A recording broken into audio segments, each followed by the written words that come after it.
কখন একজন জাতক বা জাতিকার বিবাহ হতে পারে? যখন লগ্নে কারোর বৃহস্পতি থাকছে সপ্তম ভাবে দৃষ্টি, যখন লগ্নে কারোর শুক্র থাকছে গোচরে, কিন্তু যখন লগ্নে কারোর বুধ থাকছে বা লগ্নে চন্দ্র থাকছে, তখন কিন্তু বিবাহ হওয়ার ওই টাইম পিরিয়ডে বিবাহ হবে। নাম্বার 2 হচ্ছে লগ্নের পঞ্চম ভাবে, তখন কিন্তু তার বিবাহের সময়। লগ্নের সপ্তম ভাবে এবং লগ্নের দ্বিতীয় ভাব লগ্নের 11th হাউসে।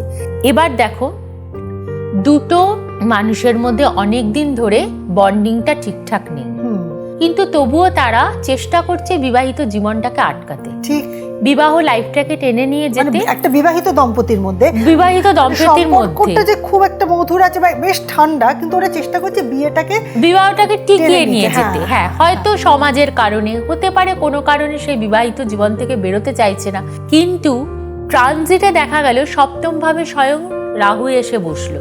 ওই যে 1.5 বছরের পিরিয়ডে তোমার ডিভোর্স হয়ে যাবে।